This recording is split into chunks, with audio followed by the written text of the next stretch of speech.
Saya Ari, mahasiswa Malahayati S2 Magister Kesehatan. Nah, saya ini di sini kan sedang ini ya, penelitian tesis. Nah, judulnya tentang strategi upaya untuk meningkatkan pelayanan mutu pelayanan kesehatan di Agromuluk, Bu. Ya. Nanti ada sedikit Bu ya, tanya-tanya. Nah, terus di sini juga ada ini Bu, ada lembar inform konsen. Nah, yang harus Ibu isi dulu. Bersedia menjadi informan di sini ya. Ya, gitu. Jadi diisi sini dong. Diisi nama,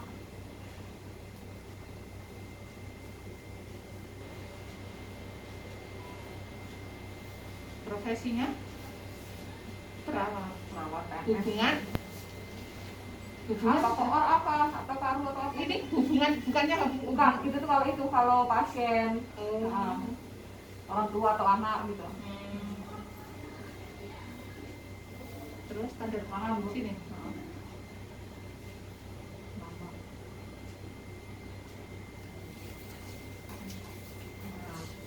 Tanya Ibu ya, sedikit sih nanya-nanyanya. Nah, ini tentang dimensi fisik Bu ya. Nih, menurut Ibu, Bu Sri, gimana sih Bu desain tata bangunan di Agromuluk ini? Tata bangunan. Ya, Kalau sekarang ini kayaknya masih belum rapi karena masih dalam tahap penataan. Kayak ruang bedah sama ruang penyakit menular itu kan tarik ke sini dulu. Yang arah sini, yang sana kan baru dibongkar. Ya. Mungkin nanti kalau misalnya kalau bangunan sudah selesai baru kelihatan. Kalau enggak melihat dari apa tuh Dok, yang itu loh, yang bangunan kecil mini apa ya.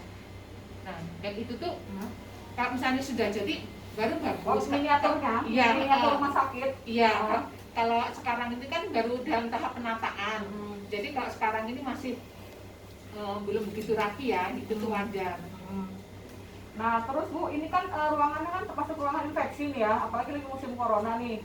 Kira-kira pas nggak, cocok nggak posisinya di sini, gedung ini, gedung paru-paru ini, cocok nggak posisinya di sini, di belakang ini?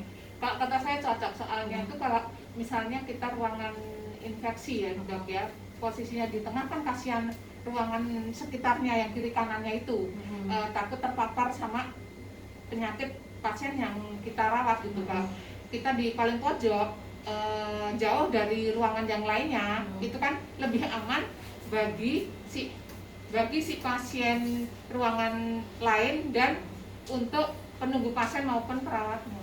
Oh iya. Iya. Terus Bu, masih terkait ini ya, terkait corona ya Bu ya, kan lagi musimnya sekarang karena corona ya Bu ya. Terus di sini buat cuci tangannya di setiap pintu itu ada nggak Bu? Wastafel minimal buat anak orang yang besuk ke dalam untuk kamar pasiennya itu cuci tangan dulu atau pakai hand scrub dulu. Hand sanitizer. Iya. Kalau di setiap kamar ada. Kalau dulu waktu kita di ruangan lama, melati lama yang sebelum dibangun, sama melati yang di SNC dulu itu tiap depan kamar pasien ada. Nah, sekarang ini kan tempat untuk pemasangan tuh nggak ada Dok. Jadi adanya tuh di kantor depan. Terus kalau di MDR ada juga. Terus di sini nih, di belakang sini ada juga. Oh iya. Berarti di gedung baru ini nggak di setiap ruangan itu depannya itu ada wastafel buat cuci tangan ya Bu ya? Belum ada ya? Kalau tiap kamar ada malahan. Oh, tapi di dalam ya kamar mandi maksudnya? Iya, tiap kamar pasien itu tuh ada wastafelnya. Oh, di dalamnya ya berarti Iya, ya? ada wastafel dan kamar mandinya. Terus Bu, pencahayaan cukup nggak sih Bu di sini Bu? Cukup Terang nggak? Dan matahari masuk iya, nggak? iya. Ventilasi udaranya bagus, sirkulasi udaranya bagus, ventilasi bagus. Terus ruangan pasiennya Bu cukup luas nggak? Apa impit-impitan nggak? Sebenarnya tuh ruang melati sini kan belum dipakai ya Dok ya. Lantai 1 sini nih sebenarnya tuh kan bukan untuk rawat inap pasien. Iya. Aslinya lantai 1 itu tuh untuk tindakan. Cuman karena lantai 2 dan lantai 3 belum dipakai. Kayak lift itu kan belum jadi tuh. Nah, jadi yang dipakai untuk sementara lantai 1. Jadi lantai 1 yang harusnya untuk ruang tindakan itu dipakai untuk ruang rawat inap dengan kelas 3. Jadi satu tempat tidur. Kalau kelas 3 kan kapasitasnya 5 tempat tidur. Nah, itu sekarang itu. Oh gitu ya. Berarti udah pas ya Bu ya? Ya Kak, kalau Jumlah apa ukuran kamar itu sama jumlah bednya itu udah pas belum? iya, iya pas 5 itu sebenarnya. Terus Bu, Nur Station itu deket nggak sih sama ruangan pasien ini di sini? Dekat sekali. Oh. Deket ya, deket sekali dong. Oh. Ruangannya kan kecil ya. Oh. Jadi situ tuh pintu pertama itu kan untuk ruang perawat itu kan. Terus langsung kamar-kamar pasien. Oh. Ya kita tata gimana caranya biar untuk ruang rawat inap bisa, terus untuk kantor bisa juga, deket sekali Mas. Oh gitu ya. Iya. Terus Bu, ruang tunggu pasien ada nggak ruang tunggu sendiri di sini khusus untuk keluarga pasien yang nunggu? Ada menyiapkan nggak di sini ruang Enggak. tunggu sendiri? Enggak, ruang tunggunya ya di samping pasien itulah. Oh gitu. Jadi Iya. satu pasien berapa penunggu? Satu, Terus kalau ada yang jam besok, ada keluarga dari kampung datang, boleh nggak masuk Bu? kita bilangin satu-satu dong, kita bilangin bergantian. Oh gitu ya. Iya. Tapi kalau untuk ruang sendiri, khusus sendiri belum ada ya? Enggak ada. Terus Bu, dari sini nih pasien tuh kalau masuk ke sini mudah nggak sih kalau pasien pintu masuknya gitu? Akses ke dalam sini nih susah nggak sih pasien? Enggak. Kalau kayak di Karina kan belok-belok tuh. Oh, enggak. Atau di ICU kan Ya. banyak pintu. Kalau di sini enggak dok, karena ya itu tadi itu cuma lantai 1 aja. Jadi yang bagian sini, bagian kanan yang non infeksi, bagian kiri sana itu yang untuk bagian infeksi. Jadi pasien yang infeksi kayak TB MDR itu kita arahin dari sana kan lurus saja. Nanti masuknya lewat pintu sana ada, terus kita tutup, kita sekat kan ada pintu keluar masuknya. Nah baru kalau misalnya pasien tumor paru kayak gitu itu episode pleura itu kan posisinya di sini, masuknya langsung pintu sini aja, masuk terus udah langsung di sini Berarti posisinya. mudah, lokasinya mudah ya Bu ya? Iya, karena kayak kecil. Nah terus Bu, masih di masjid juga Bu ya? Iya. Menurut Bu Sri, kebersihan di sini gimana sih Bu? Kebersihannya ya karena pasien kapasitas kan cuma sedikit, cuma 12, sudah itu ruangan baru.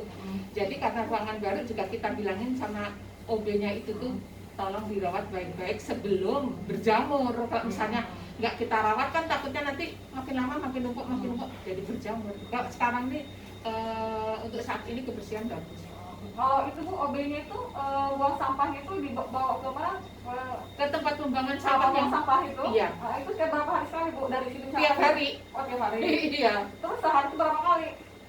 Pagi sama dini sore. Pagi kayak gitu nih habis nyapu ngepel. Habis nyapu ngepel buang ke sana kan dok. Nah nanti yang dini sore juga buang. Terus plastiknya itu diganti juga nggak Bu? Ganti, iya. Iya. Terus ini Bu, di sini itu apa namanya, kotak sampahnya itu udah dibedain belum yang medis Iya, sama sudah. medis, merah kuning hijau gitu-gitu, ada bedanya? Kalau dari keslingnya sana sendiri ya, plastik itu cuma ada 2 dong. Cuman kuning untuk infeksi sama hitam yang non infeksi. Adanya cuma 2. Jadi yang kita pasang ke tempat sampah ya 2 itu. Kalau yang untuk jarum itu kan pakai yang itu yang box itu sendiri. Terus Bu, kayak kamar mandi, OB-nya itu tiap hari ini bersihin nggak sih Bu? Iya, bersihin. Karena kita lihat Berapa kali sehari biasanya bersihin kamar mandi pagi, itu? pagi, dan dinas pagi. Nanti yang dinas sore juga dinas sore. Jadi sehari sekali. Sehari 2 kali ya dok? Kan iya. Pagi sore berarti Bu ya? Iya. Nah terus apa lagi tadi ya? Oh iya, terus kalau ada kayak darah, udah gitu ini kan penyakit menular ya Bu ya, infeksi ya. Kan ada juga orang muntah darah, ada yang batuk darah gitu loh. Bersihinnya pakai apa Bu? Pakai spill kit, kita kan punya spill kit. Oh ada ya? Iya, ya? iya. Jadi disiram pakai itu loh dok, yang pemutih itu tapi Baiklin, ya pakai Baiklin kayak gitu itu baru pakai yang set spill kit itu. Terus ini ada nggak sih Bu checklist kebersihan yang harus diisi sama Ada, OB? yang OB itu yang minta tanda tangan. Itu ada. Minta tanda tangan, jadi OB itu kalau misalkan mau operan atau nggak di setiap hari itu ada checklist yang harus dia isi gitu loh Bu. Ada checklistnya, iya. Ada checklist Ada ya? nanti di akhir bulan kita tanda tangan kita dong. Kalau misalnya pembersihannya kurang gitu ya, saya nggak mau tanda tangan saya. Makanya tiap hari kita selalu ngingetin. Kalau misalnya kita lihat kayaknya tuh WC-nya belum disikat gitu kan. Nah, kan kita omongin, Mbak Mai itu WC-nya disikat dulu gitu. Tapi kalau misalnya sudah pada saat kita aktivitas terus kita sudah melihat sedang nyikat kamar nggak kita ingetin lagi. Cuman ada checklist di akhir bulan biasanya itu minta tanda tangan kita yang untuk di store ke supervisor mereka itu tuh. Oh iya. Terus Bu, di sini instalasi pengelolaan air limbahnya gimana Bu? Di sini kalau misalkan disaring lagi nggak gitu Bu? Ada tempat pembuangan ya nggak sih? Air itu ngalirnya langsung ada penampungan atau gimana nggak? Ada penampungannya. Iya. Yang di ini kayak jadi tertutup itu ya dok? Iya. Iya. Oh. Nah terus Bu, di sini setiap ruangan tuh ada exhaust nggak Bu? Atau AC-nya aja? Kalau AC ada. Exhaust-nya ada nggak Bu? Buat udara keluar itu yang Exhaust. biasanya di atap atau nggak di pinggir dekat pintu? Nih, Pak, kalau kayak ini kan nggak ada ya dok ya. Kalau di tiap kamar tuh ada exhaust fan-nya. Exhaust ada di Iya. kamar ya? Iya. Terus, Ada AC dan exhaust fan. oh berarti dua itu ya? Iya. Exhaust-nya ada, AC juga Iya. ya? Terus tadi kan, oh ya, ini Bu, di sini nih airnya air pump atau air tanah ya Bu ya pakainya? Air dari itu tuh dok, yang dari apa? Samping Alamanda itu, depan Alamanda itu air apa? Bor kayaknya ya? Sumur bor itu kan? Iya. Air tanah berarti itu ya? Iya, air tanah. Di rumah sakit sini semuanya pakai air itu lah. Terus Bu, di sini kalau mati lampu ada genset nggak sih Bu? Ya cepat nggak sih gensetnya hidup? Misalkan kalau mentok mati lampu, nah Ya. langsung otomatis hidup nggak? Nggak ada genset dok. Nah, jadi kalau mati lampu, Kalau mati lampu kita ngebel ke bagian lampu. Seluruh ruangan dok. Yang ada gensetnya ya, setahu saya, OPA. ya. Nah, karena OPA itu kan ada alat-alat itu kan apa namanya itu, alat-alat perangkat lunak ya. Dan kalau misalnya pada saat operasi tiba-tiba mati, kan takutnya kan pasien gimana di meja pasien. Kayak Perina itu harusnya ada genset. Karena di situ kan banyak alat perangkat lunak kan, itu resiko alat berat itu ini apa rusak. Kalau sini nggak ada genset sini dok. Jadi kalau mati gimana tuh Bu? Nanti kita lapor ke bagian lampu. Jadi apa namanya itu minta tolong dihidupin gitu. Minta tolong dicek lah. Nah, terus Bu, ini ya, menurut Ibu ketertiban sama keamanan di sini gimana Bu? Ketertiban sama keamanan di ruangan ini? Kalau ketertiban itu maksudnya dari dalam apa dari luar? Kayak misalnya nih ada pasien nih dapat kartu buat penunggu itu nggak? Kartu buat penunggu pasien? Kalau dulu ada. Kalau sekarang? Kalau dulu ada, kalau sekarang nggak ada. Karena kan itu perlu juga kartu itu Bu. Iya. Takutnya sambungan ada orang kan tiba-tiba masuk keluarga, ambil nyuri apa gitu loh. Iya. Kalau dulu ada. Berarti sekarang belum ada lagi Bu ya? Iya. Terus penunggu pasien tadi kan cuma satu Iya. Satu ada. Di sini nih ruangannya dekat satpam nggak sih Bu? Kayaknya jauh ya? Jauh dok. Terus kalau ada apa-apa gimana Bu? Misalkan kan kayak ada orang gila Bu. Saya sore kan orang gila kan sih. Yang jalan sini. Ya itu sebenarnya kalau dari kita sih pengennya ya dok ya, kitanya apalagi kan ruangan paling pojok kan dok. Ya mintalah ada ini satpam gitu tuh kan, kayak ruang isolasi satu sama ruangan sini ini kan paling pojok ya dok ya. Takutnya itu kan rawan kemalingan kayak gitu. Iya, terus depan isolasi satu itu kan nggak ada lampunya dok. Oh iya. Iya, itu sebenarnya saya sudah lama itu minta dipasang lampu untuk menerangin depan isolasi satu itu tuh. Kalau misalnya ada motor parkir di situ kan ya untuk keamanan gitu ya, tapi sampai sekarang belum ada lampunya terpasang. Oh gitu ya. Jadi intinya di sini tuh jauh dari pemantauan keamanan ya Bu ya. Dari Satpol PP atau nggak dari pos satpam. Iya. Agak jauh ya. Iya, makanya di sini di ruangan sini ini sudah jam 10 itu pintu sini. Pintu kita jadi satu pintu kalau ini. Kalau pagi kan 2 pintu. Pintu sini sama pintu MDR sana kan dok. Kalau jam 2 itu pintu sana dikunci. Satu pintu sini, keluarga pasien masuk lewat sini semuanya. Nah, jam 10 malam itu sudah kita kunci pintu utama. Karena kita kan ada lantai 1, 2, 3, alatnya kan banyak. TV segala macam di lantai-lantai sana kan ada kan dok. Jadi satu pintu jam 10 malam pintunya kita kunci. Kuncinya dibawa ke kantor perawat. Keluarga pasien kita kasih tahu, pokoknya jam segitu tuh bubuk manis, nggak ada aktivitas keluar. Kan kalau malam aktivitasnya tinggal tidur aja kan. Nanti jam 5 pagi sudah buka lagi. Oh gitu ya. Iya, ya untuk mencegah Kemalingan ya. Iya dong. Bu, terus di sini ada CCTV nggak sih Bu? Setiap ruangan atau setiap di lorong ini CCTV ada nggak? Nggak ada. Pernah minta atau punya rencana untuk pasang CCTV nggak sih? Ya sebenarnya kalau misalnya ada CCTV lebih enak sih. Pengen sih ada CCTV-nya gitu dong. Minimal ini loh maksud saya ada di Untuk ruang keamanan ya. di ruang utama ya, selorong ini loh Bu, lorong terus ya kamar-kamar yang memang butuh apa pengawasan lebih gitu loh Bu. Sini sebenarnya kalau perlu pengawasan lebih itu perlu dok, karena di sini tiap kamar tuh ada AC, ada TV-nya semuanya. Jadi kita ini kan suruh lihat pelang ini barang dok, stres kitanya. Tiap kamar ada TV itu. Itu sebenarnya kalau misalnya ada CCTV lebih senang. Terus Bu, kalau misalkan ada pasien yang nggak nyaman nih, biasanya ada nggak sih ini kotak saran atau nggak nyampeinnya kemana ya? Di sini kalau ada pasien yang komplain tentang pelayanan di ruangan ini? Ya paling kayak kan ada SMS center kan, SMS center, nah mereka terus masukinnya ke SMS center sana. Oh, tapi kalau di ruangan sendiri nggak ada ya? Untuk kotak saran atau apa? Nggak ya? Terus oh ya, perlengkapan kebutuhan pasien itu kayak makan gitu, pasien ngambil sendiri ke sana atau diantar ke sini Bu? Jatah makan? Diantar, pekaliannya ngambil ke bagian gizi, terus pekaliannya yang nganter ke tiap pasien, dianterin ke tiap tempat tidurnya. Nanti pada saat selisih setengah jam, apa 1 jam gitu, piringnya diambilin lagi sama pekarya, terus dicuci ke dapur. Jadi artinya pasien nggak ada apa namanya, nggak ada kewajiban untuk ngambil untuk naruh gitu nggak ya Bu ya? Terus kalau ini Bu terakhir ya yang tentang keamanan nih, malam itu ada nggak sih yang keliling Satpol PP atau Satpam kontrol keliling nanya kondisi ke apa ruangan gitu-gitu? Jarang dok, bisa dihitung dengan jari ya, bisa dihitung dengan jari, bahkan malah mudah dok. Yang kan kadang perlu, harusnya kan perlu. Iya harusnya dok, saya pengennya kayak gitu dok. Setiap shift, jadi ada yang keliling. Iya keliling gitu loh, jadi kan apa namanya aktif kan? Iya. Keamanan itu aktif. Ya kayak misalnya kayak perawat kontrol, kayak kan dokter ada yang kontrol juga kan, ya dok. Nah maksud saya itu tuh ya satpam juga kayak gitu. Perawat kontrol kan keliling tiap ruangan, tiap keliling gitu kan. Nah satpam itu juga pengennya saya juga kayak gitu dok. Tiap ruangan itu tanyain gimana kondisi malam ini, aman apa enggak, apa gimana gitu kan. Udah tiap ruangan gitu kan. Jadi kan paling enggak kalau orang mau berubah jahat ngelihat sosok si satpam itu kan adalah rasa gimana dikit gitu ya, ada segennya gitu.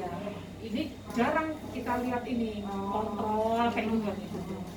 Nah Bu, sekarang ya tentang dimensi ketepatan ya Bu ya. Bagaimana dengan diinginkan masyarakat yang diinginkan pasien itu sudah bisa dipenuhi nggak sih di ruangan ini atau di abdomen ini kira-kira? Banyak yang komplain nggak sih pasien-pasien itu dengan pelayanan di ruangan ini? Alhamdulillah enggak. Saat ini alhamdulillah enggak.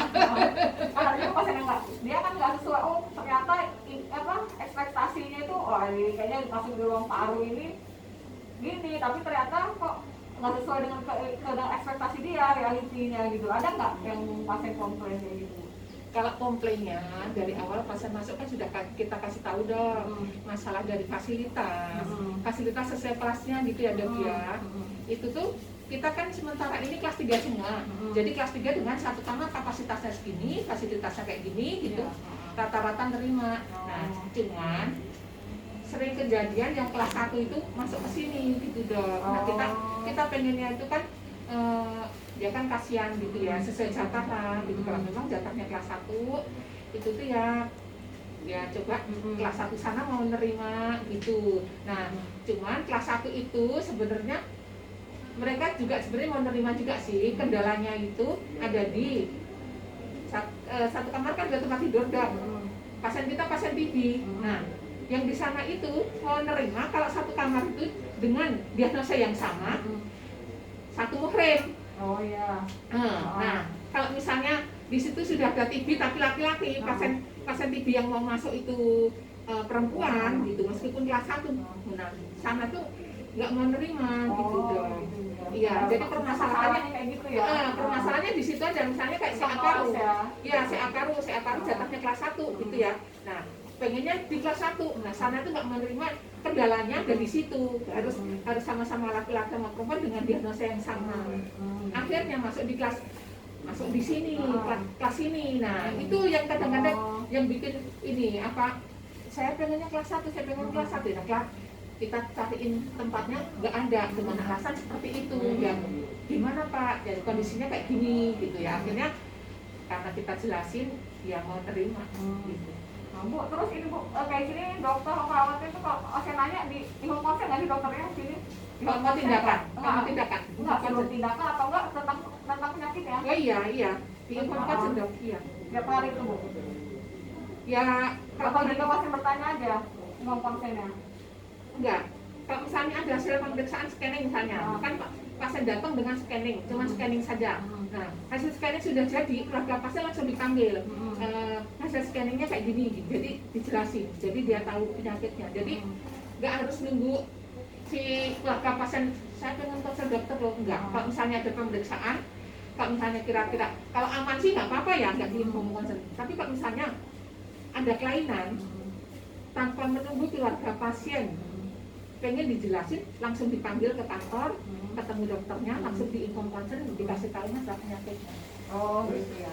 Kalau perawatnya juga sering ini nggak sih Bu kasih tahu pasiennya juga kalau pasien nanya, kan kalau cuma yang ringan-ringan aja masih bisa. Iya. Perawatnya juga ya Bu ya? Iya. Terus ini ada standar pendidikan khusus nggak sih Bu, kayak udah pelatihan apa dokternya atau perawatnya, standar pelatihan? Ya harusnya di sini kan ada tindakan bronkoskopi dok. Jadi di sini tuh ada pelatihan bronkoskopi gitu. Sini yang sudah ada pelatihan bronkoskopi itu Mas Boem, Aprian, Algar. Oh gitu. Iya. Jadi kalau pas pada saat tindakan BC di OPA ngerti apa yang harus dilakukan gitu. Nah, terus, nah ini sekarang Bu ya, tentang daya tangkap nih. Menurut Ibu, apa namanya, staf jadwal pegawai jadwal ini peka nggak sih sama kemauan pasiennya? Sama kemauan Sama pasien. pasien kamu ini punya rasa empati nggak sih di sini gitu loh, pegawainya? Sebenarnya itu tergantung pribadi masing-masing ya dok. Kalau menurut saya ya, kalau yang empati ada, yang kurang peka ada juga. Itu tergantung pribadinya masing-masing. Nah, terus kayak gini Bu, kayak misalnya dokternya nyaranin ke pasiennya, Ibu istirahat ya Bu, terus makan yang bergizi. Ngomong juga nggak gitu loh, cuma meriksa aja dokternya. Oh, kalau di sini dokternya itu ngasih penjelasan kan lebih detail lagi. Iya, apa namanya itu informasinya tuh apa ya dok? Banyak informasi yang diberikan gitu loh. Misalnya tuh harusnya nggak perlu banyak informasi yang diberikan, ini mah berlebih-lebihan. Gitu. Jadi istilah cukup Lah, cukup ya. bagus lah ya. Terus di sini masih sama aja kayak tadi ya. Petugasnya tuh mampu nggak sih, apa cepat nggak sih nanggepin permintaan? Ibu habis atau enggak, Bu, kok perutnya pakai sakit ya Bu, gitu. Nah, tanggap nggak petugas di sini? Ya itu tadi itu dong. Tergantung masing-masing orangnya. Ada yang tanggap, ada yang kurang sensitif. Soalnya kan pasien kadang banyak keluhan juga Bu, pengen diperhatiin lagi sakit kan. Iya. Aduh ibu saya kok kayak bengkak ya, agak merah ya gitu loh. Iya. Nah terus di sini apa namanya, pegawainya ada shiftnya berapa kali Bu ya? Kalau kayak dokternya itu berapa kali shiftnya? Dokter yang di ruangan ini, bukan dokter jaga. Pagi aja. Pagi aja ya Bu ya. Berarti kayak PNS biasa ya, jam 2 ya. Terus kalau perawatnya Bu berapa sih? Pagi sore malam. Pagi siang malam ya. Gitu ya. Nah terus ini Bu sekarang, yang tadi juga nih sama sih dimensi keamanan tadi. Jadi kalau pasien-pasien ini boleh nggak diomongin nggak pas masuk? Nanti HP, dompet, uang. Iya, selalu dok, selalu. Karena takutnya ada kehilangan. Terus nyimpen di mana Bu mereka Bu? Mereka kadang-kadang ada yang bawa tas kecil itu ya, tas kecil di bawah atau sudah itu ya kita kasih tahu mbak duitnya nggak usah mbak duit banyak-banyak, cukup mbak duit yang untuk misalnya persiapan untuk makan di sini gitu itu. Rata-rata ya alhamdulillah di sini keluarga pasien nggak mbak duit banyak-banyak sih dok, mbak duit cukup untuk makan aja sehari-hari. Nah Ibu tentang keamanan terakhir Bu ya, apa namanya, Satpol PP sama satpamnya ini perlu nggak sih kerjasama sama petugas kita di sini nih? Perlu dong. Soalnya kalau misalnya ada apa-apa kan koordinasinya biar cepat gitu. Jadi selama ini belum ada kerjasama, kita sering ada komunikasi. Ibu nanti kalau ada apa-apa hubungin ke nomor ini ya, sambil keliling satpol pp-nya atau satpamnya. Enggak, paling kalau misalnya ada keluhan dari ruangan, misalnya ketemu apa namanya tuh, kadang-kadang kalau orang awam itu kan kalau dengar covid itu kan ini ya dok ya, gimana gitu tuh kan, denial ya. Denial. Nah pada saat masuk itu pasien itu nggak apa-apa, tapi dokter pada saat pemeriksaan hari pertama, hari kedua, ada misalnya kayak gitu, kan ditemukan kayaknya ngarah ke sana kan, terus dilakukan swab misalnya dok.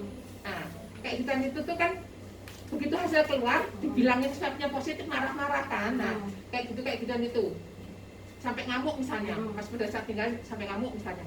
Nah hal-hal kayak gituan aja kita tuh baru nelpon satpam misalnya kayak gitu. Ini ada keluarga pasien ngamuk misalnya. Tapi kalau dari satpam apa satpol pp yang keliling tiap hari, mbak nanti kalau misalnya ada keluhan apa-apa ini ya saya keliling ya, terus ninggalin nomor HP, nanti hubungin HP saya misalnya kayak gitu. Enggak pernah. Enggak ada Bu ya. Iya, kalau misalnya ada keluhan dari ruangan, masalah keamanan, baru kita hubungin iPhone nomor satpam itu gitu. Oh gitu ya. Iya.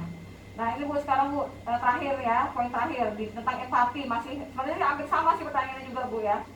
Nah ini petugasnya itu ini nggak sih mendengar kita kan tadi ada pasien curhat, kan ada juga yang udah tua-tua itu malah jadi juga kayak curhat atau ada kan psikosomatis ya, jadi sakitnya mah paru-paru, nanti saya sering sakit kepala ya Bu, jadi kayak apa ya, pengen diperhatiin terus gitu loh Bu.